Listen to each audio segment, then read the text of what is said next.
फतवा रज़विया में आला हजरत ने लिखा है, अक्सर वो किस्से कहानियां जो मुहर्रमुल हराम के मौके से बयान किए जाते हैं वह सबके मौजू मनगढ़ंत है, उससे बचना चाहिए सुनने से।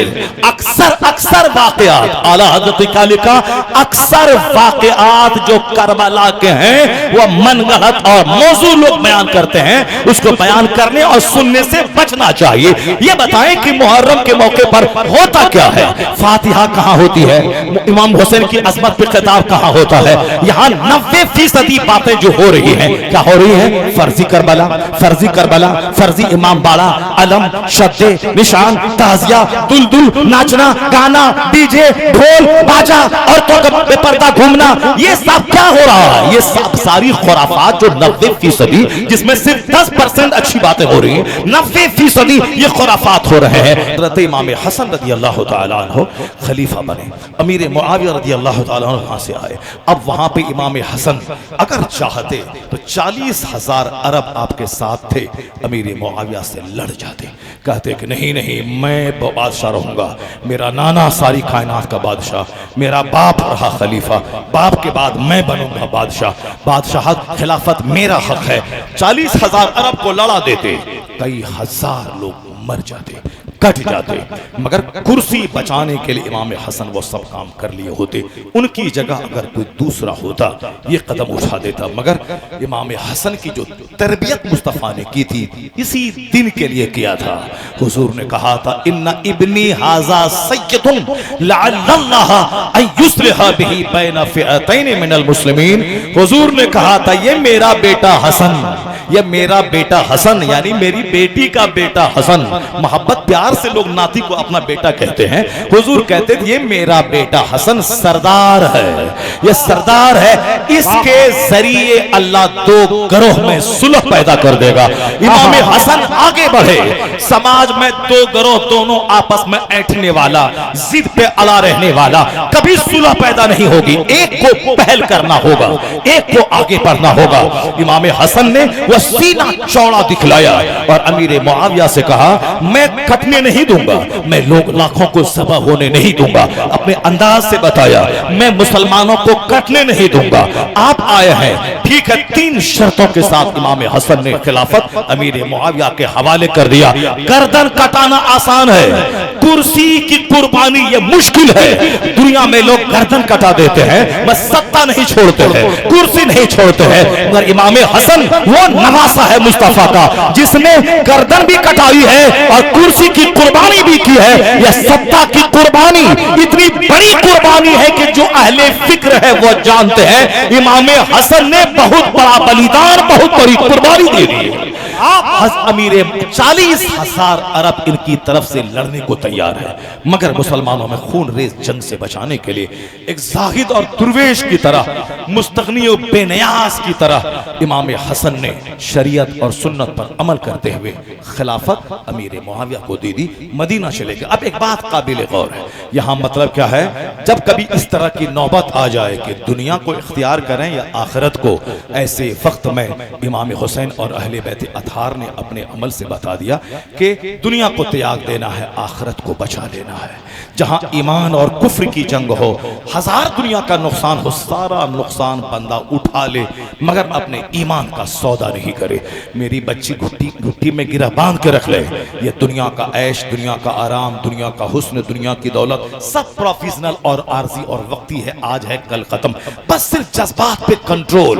ईमान जो लड़की मुर्तद बन गई, मरने के बाद अब तो कोई बख्शिश का जरिया नहीं है, अब तो सदा खरबों अरबों महासंखों सदा के लिए आग में जल गई। एक आदमी बेबद अमल है, बेनमाजी है, रोजेदार है, मगर ईमान है, मुसलमान है, नमाज को फर्ज समझता है, नहीं पढ़ता है। 1 लाख साल, 1 करोड़ साल, 1 महीना, 1 दिन, जितना भी अज़ाबे जहन्नम हो, अल्लाह ताला एक न एक दिन फजल फरमा के उनके ईमान की वजह से उनको माफ करेगा, जन्नत जाने का एक सहारा है। लेकिन जो कुफ्र की हालत में मरा, उसके लिए तो कुछ नहीं है। 50 खरब कुरान करीम खत्म कर दें, 50 करोड़ सोना का पहाड़ खैरात उनकी तरफ से कर दे, एक जर्रा का सवाब उसको नहीं मिलेगा। जो लड़की ने ऐसा कदम उठाया और जिसके 50 टुकड़े करके कुत्तों को खिला दिया गया। अभी अभी मध्य प्रदेश की कहानी है ना, मुसलमान की एक बेटी कॉलेज में पढ़ रही थी, दूसरे गैर मुस्लिम से प्यार हो गया, प्यार होने के बाद उनके पास चली गई, फिर उसने 2-4 महीना उसके जिस्म से को निचोड़ने और उसकी इज्जत से खिलवाड़ करने के बाद इतने टुकड़े कर डाले कि सारे का गोश्त कीमा बना बना के कुत्तों को खिला दिया। 1 महीने के बाद आज पुलिस को पता चला ऐसा ऐसा हुआ है। रोजाना इस तरह के केस आ रहे हैं। अब क्या है, थोड़ा सा सब्र कर ले, थोड़े से सीने पे सब्र का पत्थर रख ले। ऐसा नहीं कि सिर्फ किसी को दिल देने के लिए मैं पैदा हुई या मैं पैदा हुआ, यही एक छोटा सा काम है दुनिया में। ठीक है, ये आशिक मिल गया, कल रोटी नहीं मिलेगी तो क्या करेगा, आशिक का मुंह देख के जिंदा रह जाएगी? नहीं नहीं, दुनिया में बेशुमार गम है। ये एक मामूली सी बात है, इसलिए निगाहों की हिफाजत कर, अपने सीने पे सब्र का पत्थर रख ले। दुनिया जर्रा है, आखिरत मिसले समंदर के मानिंद है। इसलिए अपने तमाम बाल बच्चों को यह बात बता दे। इमाम हसन ने भी वही बताया और आगे मैं बताऊंगा कि इमाम हुसैन ने भी वही बताया कि ये दुनिया एक जर्रे नाचीज है, आखिरत मिसले समंदर के है। और जब दुनिया और आखिरत आपस में टकराने लगे तो दुनिया को थूक देना, आखिरत को गले लगा लेना। इमाम हसन ने कुर्सी की कुर्बानी दे दी, अब दुर्वेश बनकर मदीने में आके जिंदगी गुजारने लगे। कुछ लोगों ने कहा शेम शेम शेम, क्या कहा, शेम शेम शेम। मुझसे ज्यादा आप समझ सकते हैं शेम का क्या मतलब है। मतलब है कि आपने शर्म वाला काम किया है, आपने मुसलमानों की गर्दन झुका दी है, आप आरुल मुस्लिमीन है, मुसलमानों के लिए आर है। क्यों? 40,000 अरब आपकी तरफ से जान देने को तैयार थे, पर आपने बुज़दिली दिखाकर हजरत अमीर मुआविया को आपने खिलाफत दे दी। आप शेम हैं, शेम है। इमाम हसन ने नहीं बोला अरे तू हमको शेम बोलता है, मैं तेरी गर्दन काट दूंगा, मैं अली का बेटा हूं, शेर खुदा का शहजादा हूं, तू हमको आर बोलता है, मैं तेरी गर्दन काट दूंगा, मार दूंगा। ये तो आजकल के छछले किस्म के लोग, जिसका कोई बड़ा मकसद नहीं, जो रियलिटी को जानता नहीं, जो बिल्कुल सिर्फ एक मक्खी घाव खोजने के लिए बस जरा सा तलाश करे कहां क्या कौन क्या बोला। एक 3 घंटे की तकरीर में 99% बातें जो जिंदगी संवारने की बातें हैं, जो जिंदगी में रोशनी देने वाली बातें हैं, उन सारी बातों को ताक पे रख देना। अब बहुत बड़ा IAS ऑफिसर और स्मार्ट बनते हुए बहुत बड़ा सोशल मीडिया में मुनहमिक रहने वाले बहुत बड़े मुहद्दिस, बहुत बड़े फकीह और बहुत बड़े राइटर बनकर एक जुमला की गिरफ्त कर लेना, बड़े मुहक्किक बन गए हैं, बड़े मुहक्किक बन गए हैं। एक जुमला की गिरफ्त कर लेना। आदमी तो बोलता है कभी कभी, अक्सर बातें 70%, 80%, 90% इस तरह की बातें लोग बोल के कहना चाहते हैं कि अक्सर यानी ज्यादातर बातें। फतवा रज़विया में आला हजरत ने लिखा है, अक्सर वो किस्से कहानियां जो मुहर्रमुल हराम के मौके से बयान किए जाते हैं वह सबके मौजू मनगढ़ंत है, उससे बचना चाहिए सुनने से। अक्सर वाक़यात, आला हज़रत ने क्या लिखा, अक्सर वाक़यात जो करबला के हैं वह मनगढ़ंत और मौजू लोग बयान करते हैं, उसको बयान करने और सुनने से बचना चाहिए। ये बताएं कि मुहर्रम के मौके पर होता क्या है, फातिहा कहां होती है, इमाम हुसैन की अज़मत पे खिताब कहां होता है। यहाँ 90% बातें जो हो रही हैं, क्या हो रही है, फर्जी करबला, फर्जी करबला, फर्जी इमाम बाड़ा, अलम, शद्दे, निशान, ताजिया, दुलदुल, नाचना, गाना, डीजे, ढोल, बाजा और तो बेपर्दा घूमना, ये सब क्या हो रहा है, ये सब सारी खुराफात जो 90%, जिसमें सिर्फ 10% अच्छी बातें हो रही हैं, 90% ये खुराफात हो रहे हैं। बंदा उस पे बोलता है और फिर बंदे का निशाना वो था, यानी वो राफिजी जो अहले बैत अतहार के नाम पे जिन्होंने खुराफात मचाया, जिन्होंने गंदी गंदी बातें की है। हजरत सकीना जवान है, उसकी बेसब्री को साबित करना, सैयदा सुगरा बीमार बच्चा तड़प रही है, ये कोई तारीख की किताबों में मौजूद नहीं है, मगर हाय सुगरा कह के रंग जमाना, हाय सकीना कह के रंग जमाना। कासिम की मंगनी हो रही है, सकीना की मंगनी हो रही है, सुगरा का खत आ रहा है, एक कबूतर आ रहा है, यानी ये शहादत की, इस्तिकामत की, बहादुरी की, अल्लाह की राह पे सब कुछ लुटाने की कहानी को कबूतर की कहानी बना दिया है, कबूतर की कहानी बना दिया है, खत की कहानी बना दिया है, मर्सिया की कहानी बना दिया है। और साहब जज्बात में लोगों को भड़काने के लिए हजरत अली असगर के मैदान में लोगों के सामने पानी मांगने की कहानी बना दिया है। ये कहानी सब्र की कहानी, खुददारी की कहानी, गैरत की कहानी, इस्तिकामत की कहानी, हक बचाने के लिए गर्दन कटाने की कहानी, यानी जुल्म के सामने सब्र की तारीख रचने की कहानी है। करबला की कहानी लोगों ने किस तरह से चाल फैला दिए जहालत के। असल में मेरा मतमहे नजर, मेरा मकसद था इन राफिजियों, इन शियाओं का, जिनकी मस्जिदें वीरान हैं, जिनके मदरसे उजड़े हुए हैं, जिन्हें खानकाही निज़ाम नहीं है, मस्जिदें हैं अजान नहीं होती है, वो नमाज का पता नहीं, जबकि नमाज पंजगानों के बारे में मुस्तफा ने फरमाया है कि बेनमाजी का हश्र फिरौन के साथ होगा, बेनमाजी का हश्र कारून के साथ होगा, बेनमाजी का हश्र हामान के साथ होगा। यहाँ ना नमाज का सिस्टम, बस सारा सिस्टम मातम सारा सिस्टम मातम में, सारा सिस्टम सीना गोभी में चला गया। हमने उसकी मसब्बत की है। अहले बैत की मोहब्बत में सुन्नियों ने शियाओं की रिवायतों को कबूल कर लिया, उनकी हिकायतों को कबूल कर लिया, उनकी सारी बातों को कबूल कर लिया। शायरों ने भी, खतीबों ने भी उसी की तरह रंग जमाना, उनकी कहानी बयान करना। मैंने राफिजियों की मजम्मत की है और मेरे वहलो जो सच्चाई से परे उन सिर्फ रंग जमाने के लिए उनकी बातों को ले लिया है, मैंने उसकी मजम्मत की है। उनकी कहानी 99% क्या 99% राफिजियों की कहानियां, वह सब गढ़ी हुई कहानी, जो कहानी 1300 साल पहले करबला के वाकयात के 500 साल तक कोई अता पता जिसका नहीं है, वो सारी कहानियां गढ़ गढ़ के सिर्फ लोगों के जज्बात से खेलने, लोगों को रुलाने और फिर मजलिस में रंग जमाने के लिए अपनी तरफ से गढ़ गढ़ लिया गया है। उनकी मजम्मत की गई है। अहले सुन्नत व जमात के जिन उलमा ने, जिन फुक़हा ने, जिन्होंने तारीख लिखी है, उस तारीख से बहस किसको है? जो तारीख है सच्ची है। इमाम हुसैन की शहादत की कहानी, अहले बैत की फजीलत की कहानी जो बुखारी शरीफ में है, जो मुस्लिम शरीफ में है, जो मिशकात शरीफ में है, उससे साथ बैर किसको है? उससे इख्तलाफ किसको है? हुजूर ने जो कह दिया पत्थर की लकीर है। इमाम आली मकाम की जिंदगी पे 3-3, 4-4 घंटे तक किताब करने वाला, उसको ये अहले बैत का बाकी कह रहा है। क्या अहले बैत का क्या मतलब है? ढोल बजाना। अहले बैत की मोहब्बत का क्या मतलब है? तू दुलदुल का ताजिया बनाना। अहले बैत से मोहब्बत का क्या मतलब है? झरनी गाना। अहले बैत का क्या मतलब है मोहब्बत का? टोपी पहन के, पगड़ी पहन के साथ जाहिलों के साथ लाठी खेलना। ये अहले बैत अतार की मोहब्बत का मतलब है। मोहब्बत अहले बैत का मतलब है उनके नक्शे कदम की पैरवी करना, उनके नक्शे कदम की पैरवी करना, उनकी जिंदगी से नूर हासिल करना। अब इमाम हसन ने क्या कहा? अल आरो खैरुम मिनन नार, तुम जो मुझको आर दिलाता है, जान ले कि ये आर दुनिया का नार से बेहतर है, जहन्नम से बेहतर है। इसलिए जब भी दुनिया में लगे कि हराम कमा के करोड़ों, हराम के जरिए करोड़ों कमाया जा सकता है, तो हलाल का 1 रुपया इख्तियार कर ले और हराम के करोड़ों को ठुकरा दें। यही हुसैनियत है, यही हसनियत है, यही अहले बैत अतार का फरमान है। यहाँ सुबह कहीं, शाम कहीं, रात कहीं, दिन कहीं, दोपहर कहीं, शाम कहीं, यानी गिरगिट की तरह रंग बदलने वाला, कभी इधर कभी उधर, कभी उधर कभी इधर, ये रंग बदलने वाला, ये हुसैन का नाम नहीं ले, इमाम हसन का नाम नहीं ले। हुसैन ने कह दिया ये हक है, तो तलवारों के हुजूम तक कहता रहा ये हक है। इमाम हसन ने कह दिया ये हक है, तो फिर कोई दुनिया उसको झुका नहीं पाई। मुनाफिक कभी हुसैन का नाम नहीं ले। हुसैन का नाम वो ले जो हक को मान लिया तो मान लिया, अब जान रहे या जाए, हक की रस्सी को छोड़ा नहीं जाएगा। यही पैगाम हसन है, यही पैगाम हुसैन है। बातिल के सामने सीना सपर रहो, यह तुमसे कह रही है मोहब्बत हुसैन की। इमाम हसन को जहर दिया गया, इमाम हसन शहीद हो गए।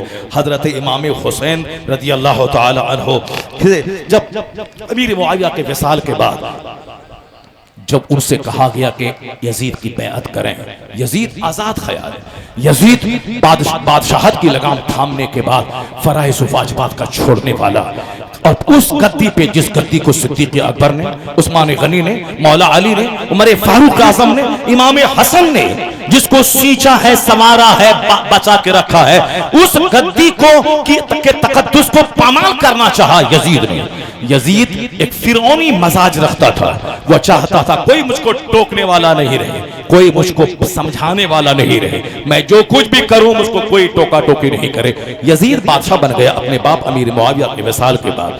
अब इमाम हुसैन से चाहता था कि ये मुझको अपना हाथ देके सपोर्ट कर दे, मेरे सामने झुक जाए, मेरी इताअत कबूल कर ले, सबको मालूम है। मगर जो बात मैं इंडिकेट करना चाहता हूं वो बात यही है, यजीद हुसैन की गर्दन नहीं लेना चाहता था, यजीद हुसैन का हाथ लेना चाहता था कि ये मुझको सपोर्ट कर दे, ये मेरी हिमायत कर दे, मगर इमाम हुसैन चाहते थे कि मैं एक जालिम जाबिर की हिमायत में नहीं करूंगा। इमाम हुसैन कह देते कि ठीक है चलो, जो तुम आखिरत का अपना जिम्मेदार हो, तुमको जो कहा करो, मैं तुझको मानता हूं कि तू मेरा बादशाह खलीफा है, 4 लाख दिरहम हर महीने तुझको देना होगा, मदीने का गवर्नर मुझको बना दो, तुमको दमिश्क में जो धमाल मचाना है, शराब पीना है, बदकारी करनी है, जो करनी है तुम करते रहो, मदीने की गवर्नरी मुझको दे दो और 3 लाख रुपए महीना मुझको दे दो। यजीद कूद के दे देता, क्योंकि यजीद यही चाहता था कि लंबी पारी हुकूमत की खेलनी है, कोई मेरी हुकूमत को मेरे लिए खतरा न रहे, उसके लिए वो अपने दुश्मनों को साइड करना चाहता था, या तो जेल में डाल दे या दुश्मन से अपना समर्थन ले ले, फिर एक बेलगाम हाथी की तरह जो चाहे सो करता रहे। हर जालिम बादशाह का यही मजाज, यही टेंडेंसी होती है, सबसे पहले अपने दुश्मन को ठिकाने लगाना, जिसको अपने लिए खतरा समझना उसको या तो जेल में डाल देना या उसको किसी बहाने कत्ल कर देना, ताकि फिर हमको टोकने वाला कोई नहीं रहे। यही मजाज यजीद का था और वह इमाम हुसैन को सबसे बड़ा खतरा अपने लिए समझता था। ये जब तक जिंदा है, जिस दिन ये अंगड़ाई लेंगे, मेरी हुकूमत की ईंट से ईंट बजा देंगे, तलवार मेरे हाथ में है मगर लोगों का दिल इनके हाथ में है। ये सिद्दीक़ पैगंबर है, ये रेहानतुर रसूल है, ये मुस्तफा के नवासे है, इसलिए ये जिस दिन अंगड़ाई लेंगे मेरी हुकूमत की ईंट से ईंट बच जाएगी। वो चाहता था हुसैन मुझको सपोर्ट कर दे बस, ताकि कोई हमको टोकने वाला ना रहे। हुसैन कहते थे कभी एक आजाद ख्याल, कभी एक शरीयत की फिक्र न रखने वाले को मैं कभी इस जालिम और जाबिर को सपोर्ट नहीं करूंगा। इसी दरमियान इमाम हुसैन ने मदीना को छोड़ दिया, क्योंकि जानते थे यजीद की बैअत न करने का मतलब है कि किसी भी सुराख में छुप जाऊं, यजीद मुझको वहां से ढूंढ निकालेगा। अब एक तरफ मदीने की गवर्नरी, मदीने का ऐश, मदीने में हाथ चुमवाना, आराम से रहना, मदीने में खाना पीना, करबला के मैदान से बच जाना, और एक तरफ है भूख का रास्ता, प्यास का रास्ता चुनकर अपनी जाहिरी दुनिया लुटा देना, नाना की उम्मत को बचाना। एक तरफ दुनिया, एक तरफ आखिरत, या दोनों चीजें सामने है। एक तरफ मदीने का आराम, मदीने का ऐश, मदीने की दस्तबोसी, मदीने की कदमबोसी, और दूसरी तरफ भूख का रास्ता, प्यास का रास्ता, बाल बच्चों के कत्ल का रास्ता। हुसैन ने फैसला लिया, दुनिया आज है कल खत्म, मुझे नाना के प्यार का बदला चुकाना है, मुझे अपने वादा वफा करना है, मुझको शरीयत बचाना है। ऐश को ठोकर मार दी, अपना आराम को कुचल दिया और बज़ाहिर दुनिया की तबाही का रास्ता कबूल कर लिया, मगर मुस्तफा की उम्मत को बचाने के लिए निकल पड़े भूख और प्यास की राह पे, निकल पड़े करबला की राह पे। 150 से ज्यादा फुतूर मक्का आ गए। अपने भाई मुस्लिम बिन अकील को भेजा, हालात का जायजा लेने वहां गया, देखा बेशुमार लोगों ने इमाम हुसैन की बैअत उनके हाथ में कर ली। वहां से खत लिखा, सहाबा कराम समझाते रहे मगर शहादत खींचती रही। इमाम हुसैन मुस्लिम बिन अकील के खत आने के बाद कूफा रवाना हुए। जब वहां गए देखा 22,000 की फौज, और कहा ये तुम्हारा खत, कहा वो खत मेरा नहीं है, यानी बेवफाई की तारीख रच दी कूफा वालों ने। कहा बैअत लीजिए अब, और उसके बाद उसके अलावा कोई रास्ता नहीं। कहा मुझे मदीना वापस जाने दो, कहा नहीं। सरहद इस्लाम पे जाने दो, कहा नहीं। जब कहा फिर क्या करना है, कहा आप हाथ दे दीजिए यजीद को, बस सारा मसला हल हो जाएगा। हुसैन ने कहा नहीं दूंगा हाथ, नहीं दूंगा, फासिक को अपना इमाम नहीं मानूंगा, एक जालिम को अपना रहबर, अपना खलीफा नहीं तस्लीम करूंगा। कहा नहीं तो फिर मौत के लिए तैयार रहे। इमाम हुसैन ने कहा अब तेरी मर्जी में जो आए सो कर। अब यहाँ जंग किस बात की है, जंग है हाथ लेके रहूंगा, और यहाँ जंग है हाथ नहीं दूंगा। अब जीता कौन हारा कौन, बस यही है करबला की जंग। हुसैन ने कहा जालिम को हाथ नहीं दूंगा।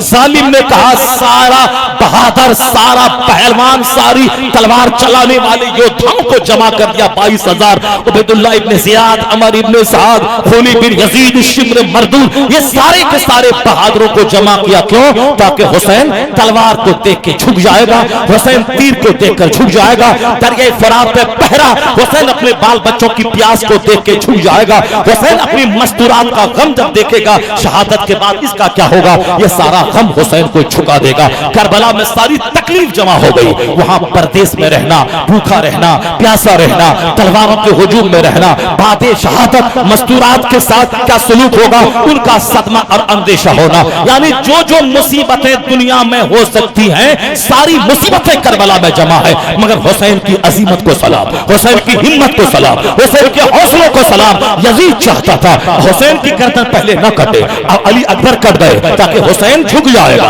अली असगर कटे ताकि हुसैन बच्चे की शहादत को देख के झुक जाएगा। हजरत हुर शहीद हुए, हबीब बिन मज़ाहिर शहीद हुए, बुरैद बिन हुज़ैर शहीद हुए, मुस्लिम बिन औसा शहीद हुए, अब्बास अलमबरदार शहीद हुए, ताकि हुसैन झुक जाएगा। मगर लाशें गिरती रही, हुसैन का हौसला पुख्ता होता रहा। हुसैन ने गिरिया की जिंदगी की भीख नहीं मांगी, यहाँ तक कि जुल्म की तलवार चली, तीरों की बारिश हुई। हुसैन 72 जख्म नेज़ों के तलवारों के खाने के बाद अपनी पेशानी जमीन पर रख दी, खुदा की तस्बीह पढ़ता हुआ जान जाने आफरी के हवाले कर दिया। यजीद हाथ मल के रह गया कि हुसैन का हाथ नहीं ले सका, 22,000 फौज दिखाकर हुसैन का हाथ नहीं ले सका, सारी हुकूमत को दांव पे लगा के हुसैन का हाथ नहीं ले सका, और हुसैन कामयाब हो गया कि लाशों और मुसीबतों के हुजूम में भी अपना हाथ बचाने में कामयाब हो गया। न यजीद का वो सितम रहा, न वो जुल्म इब्ने ज़ियाद का, जो रहा तो नाम हुसैन का, जिसे जिंदा रखती है करबला। हुसैन अपना हाथ बचाने में कामयाब हो गए। यजीद सारी ताकत झोंक के भी हुसैन का हाथ नहीं ले पाया। लोग कहते हैं हुसैन हार गए, यजीद जीत गया। नहीं नहीं, या तो नजरियाती जंग थी, या नजरिया यही था कि हुसैन कैसे नहीं झुकेगा, झुका के दम लेंगे। हुसैन ने बता दिया कि ऐसे नहीं झुका जाता है, लाशों के अंबार पे भी हक पे डटा जाता है, नाना की शरीयत को बचाया जा सकता है। हुसैन की शहादत ने यजीद को कमजोर बना दिया, उसको बोना बना दिया। सारी दुनिया में यजीद पर थू थू होने लगी। हुसैन कट के भी इस्लाम को जिंदगी दे गए। इस राज से वाकिफ हैं जमाने वाले कि जिंदा हैं मोहम्मद के घराने वाले, मिट गए मिटते हैं मिट जाएंगे आखिर शब्बीर तेरा नाम मिटाने वाले। आज समाज को मुनाफिक की नहीं, सच्चे हुसैनी की जरूरत है। समाज को यजीदी की नहीं, आज सच्चे हसनी और हुसैनी की जरूरत है। समाज को खेल तमाशे की नहीं, समाज को सच्ची रिवायत सच्ची हिकायत की जरूरत है। इतनी बड़ी कहानी को लोगों ने तमाशा बना दिया, इतनी बड़ी रोशनी से भरपूर कहानी को लोगों ने डीजे और बिंजू और ढोल तमाशे की तरफ नजर कर दिया। माअज़ल्लाह, हजार बार माअज़ल्लाह। अल्लाह तबारक व तआला इमाम आली मकाम रज़ी अल्लाह तआला अन्हु के सदक़े हम सबों को हक पर मरते दम तक डटे रहने की तौफीक अता फरमाए। दुश्मनों के हुजूम में नर्वस नहीं, बल्कि बातिल को हमेशा सरनगो रखने और हक को हमेशा गालिब रखने का जज्बा अता फरमाए। वही हालात हिंद में पैदा हो गए हैं। यजीद बन के झुक के घिघिया के जिंदगी की भीख नहीं मांगिएगा कि हमको बचना है, बाल बच्चे को बचना है, हम आपको मान लेते हैं। नहीं, ऐसा कभी नहीं होगा। सच्चा हुसैनी मर जाएगा, लुट जाएगा, मगर अपने ईमान को बचाने में कामयाब हो जाएगा। वो वक्त अगर आ जाए कि दीन लो या दुनिया लो, दुनिया को थूक देना, ठोकर मार देना, अपना दीन बचा लेना, हक के सामने हक की हिमायत करते रहना, बातिल से दब के जीना है तौहीन जिंदगी, ये तुमसे कह रही है मोहब्बत हुसैन की। बातिल के सामने सीना सपर रहो, ये ऐलान कर रही है आज भी तुरबत हुसैन की। देना था खुद खुदा को शहादत का मर्तबा, वरना खुदा न करता हिफाजत हुसैन की। अल्लाह तबारक व तआला हमारी गुफ्तगू को कबूल फरमाए, हमें हमेशा हक बोलने, हक की हिमायत करने, हक का साथ देने, हक पर कायम रहकर हक की राह में मर जाने की तौफीक अता फरमाए। आमीन। व आखिर दाअवा।